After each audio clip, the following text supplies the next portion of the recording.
بسم اللہ الرحمن الرحیم الصلاۃ والسلام علیکہ یا رسول اللہ وعلی آلکہ و اصحابکہ یا سیدی یا حبیب اللہ۔ ایقاظ نمبر 22 فی بیانی معنی الارجاء معنی الارجاء السنی والارجاء البدعی۔ یہ ایقاظ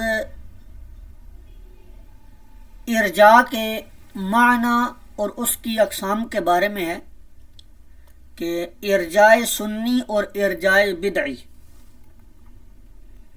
تو یہاں پر اس کے اندر یہ آپ کو بتائیں گے کہ ایسا شخص کہ جس کو علم نہ ہو، جو جاننے والا نہ ہو اس اصطلاح کو اچھے طریقے سے، وہ گمان کر لیتا ہے یا وہ گمان کر سکتا ہے کیا جی؟ کہ جب وہ میزان الاعتدال، تہذیب الکمال اور تہذیب التہذیب یا تقریب التہذیب یا ان کے علاوہ جو کتب ہیں فن رجال کی، ان میں کثیر راویوں کے حق میں یہ لفظ ارجاء یا مرجیہ دیکھتا ہے تو اس کو جرح سمجھ لیتا ہے۔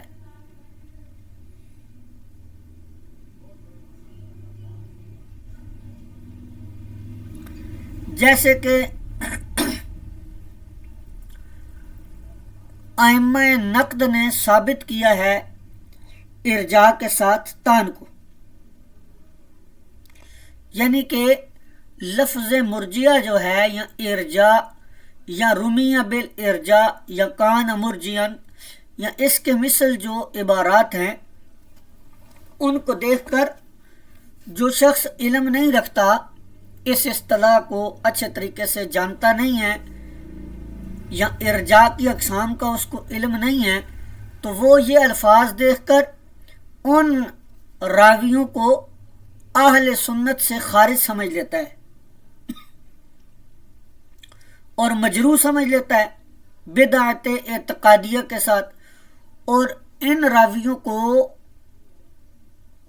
فرقہ گمراہ میں، جو گمراہ فرقہ ہے مرجیہ کا، اس میں شمار کر لیتا ہے۔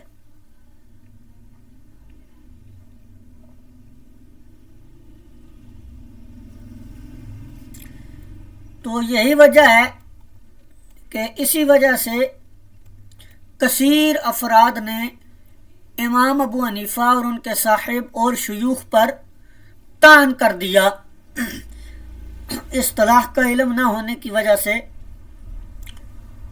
کہ کتب معتمدہ میں ان پر ارجاء کا اطلاق کیا گیا ہے، یہاں لفظ ارجاء جو ہے اس کا پایا جانا ان کے بارے میں اس کو اعتماد کر کے آگے نقل کر دیا ہے۔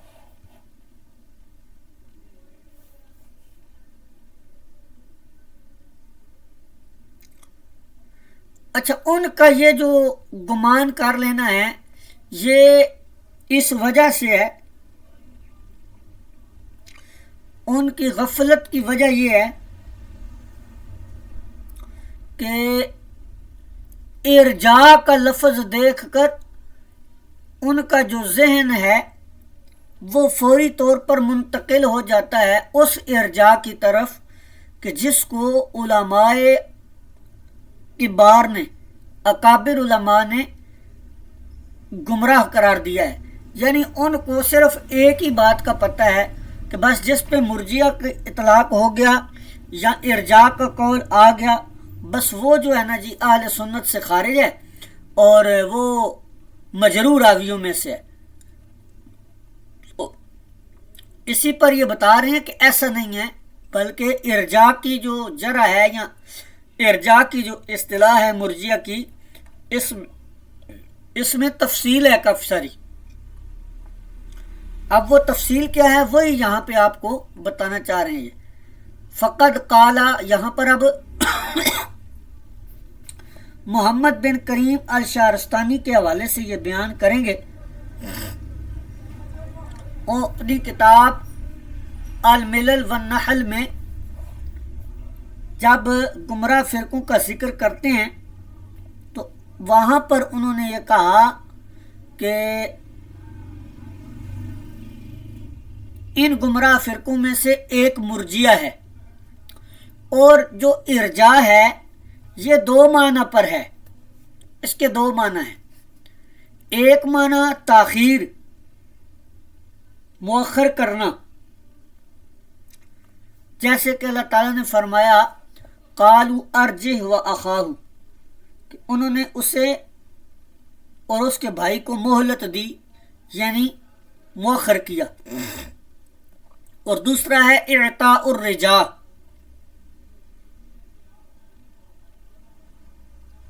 کسی کو دے دینا کچھ۔ تو اب اس معنی کے اعتبار سے جو پہلا معنی بیان ہوا ہے مؤخر کرنا یا تاخیر، یہ تو اہل سنت جو ہیں وہ بھی عمل کو مؤخر کرتے ہیں نیت سے اور اعتقاد سے، ان پر بھی اس معنی میں اطلاق ہوا۔ اور اگر دوسرے معنی کو لیے جائے تو ظاہر ہے کہ وہ کہتے ہیں کہ کون جو گمراہ ہیں وہ کہتے ہیں کہ ایمان کے ساتھ معصیت یعنی گناہ جو ہے یہ نقصان نہیں پہنچاتا، اسی طرح کوئی اطاعت نفع نہیں پہنچاتی کفر کے ساتھ۔ اور ایک قول یہ بھی کیا گیا ہے کہ ارجاء جو ہے یہ جو کبیرہ گناہ کرنے والا ہے اس کے حکم کو مؤخر کرتا ہے قیامت کے دن تک، تو اس لیے دنیا میں اہل جنت یا اہل نار ہونے کا کوئی حکم نہیں دیا جا سکتا۔ تو یہ ہیں وہ مرجیہ جن پر وعید کی گئی ہے دو فرقوں کے متقابل۔ تو یہ دو فرقے کون سے ہیں جو آمنے سامنے آ جاتے ہیں جی؟ ایک تو ارجاء علی، تاخیر علی، کہ یہ بھی کہا گیا ہے کہ حضرت علی کو پہلے درجے سے چوتھے درجے کی طرف مؤخر کرنا یہ ارجاء ہے۔ تو اب اس صورت میں یہ مرجیہ اور شیعہ جو ہیں یہ آپس میں کیا ہو گئے؟ مقابل ہو گئے۔ آگے مرجیہ کے آپ کو طبقات بتائیں گے۔ مرجیہ خوارج میں بھی ہیں، مرجیہ قدریہ بھی ہیں، مرجیہ جبریہ بھی ہیں، اور مرجیہ خالصہ بھی ہیں۔ اب یہاں سے آگے جو بحث چلے گی علامہ شارستانی جو آپ کو یہ فرقے بیان کریں گے یہ مرجیہ صالحہ کے ہیں، خالصہ کے ہیں۔ کہتے ہیں کہ پھر علامہ شارستانی نے مرجیہ خالصہ کے ان کے اعتقادات اور امتیازات کے ساتھ ذکر کیا۔ پھر جو فرقہ ہے مرجیہ خالصہ ان کا ذکر کیا ان کے معتقدات اور ان کی خرافات یا امتیازات کے ساتھ۔ ایک ہے جی صوبانیہ،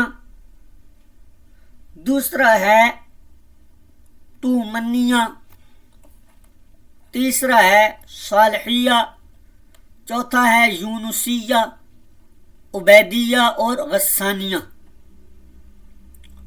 تو یہ جو فرقے ہیں بیان ہوئے 6، یہ فرقہ مرجیہ گمراہ ہیں، ضالہ ہیں۔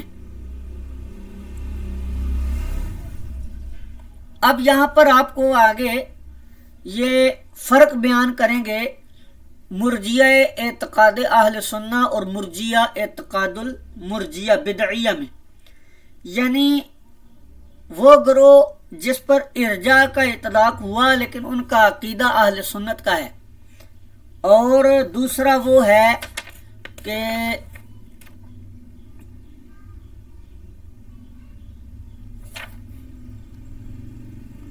جن پر مرجیہ کا اطلاق ہوا اور ان کا اعتقاد بھی جو ہے وہ بدعیہ ہے، بدعت والا ہے۔ فرق کیا کہتے ہیں جی؟ کہتے ہیں کہ جو مرجیہ ہیں وہ کفایت کرتے ہیں، اکتفا کرتے ہیں ایمان میں معرفت کے ساتھ، بس وہ کہتے ہیں کہ معرفت، ایمان باللہ کی معرفت جو ہے وہ کافی ہے۔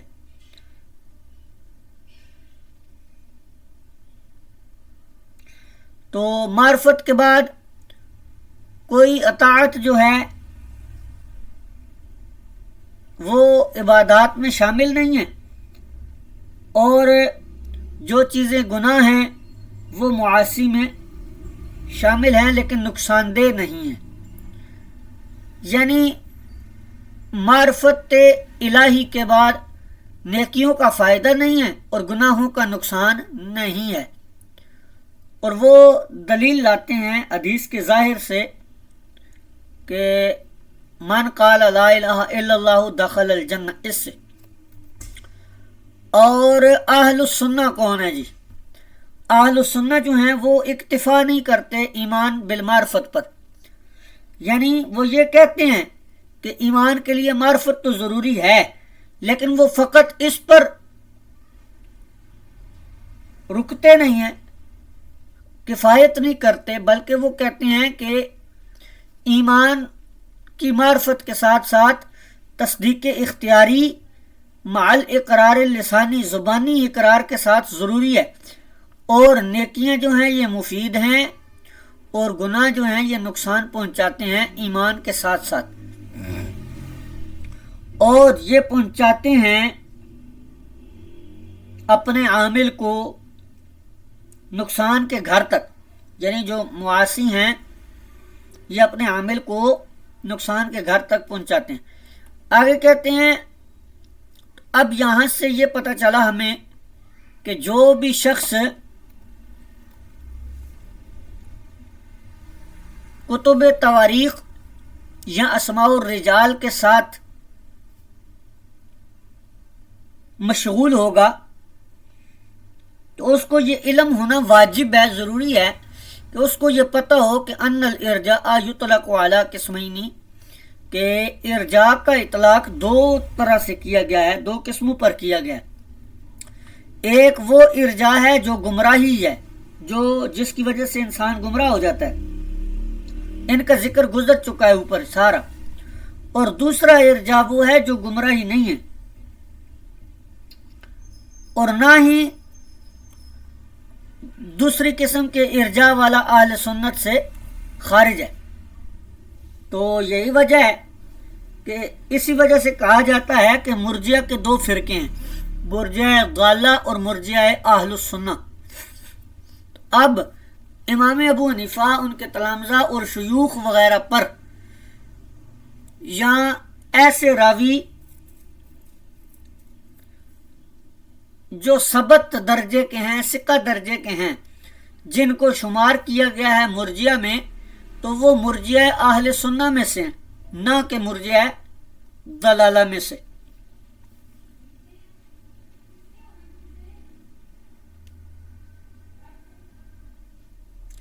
آگے اب آپ کو یہ پھر ساری مثالیں دیتے ہیں علامہ شہرستانی سے اور یہ طریقہ محمدیہ سے، یہاں بھی وہی بات ساری اوپر جو کر چکے ہیں اسی کو تفصیل سے دوبارہ بیان کرتے ہیں۔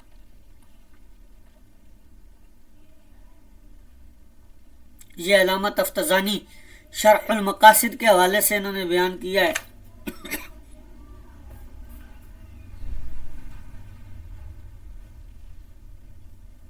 تو ان کو اب آپ نے مزید دیکھ لینا ہے۔ تو اس سے اب یہ پتہ چل جاتا ہے ہمیں کہ مرجیہ جو ہیں دو اقسام پر ہے۔ تو اب اگر کوئی امام اعظم ابو حنیفہ رحمۃ اللہ علیہ پر مرجیہ ہونے کی وجہ سے جرح کرے تو آپ کو یہ معلوم ہونا چاہیے کہ مرجیہ درجے کے راوی، ایسے راوی جن پر مرجیہ کا اطلاق کیا گیا ہے، ان سے تو روایات بخاری و مسلم میں بھی موجود ہیں۔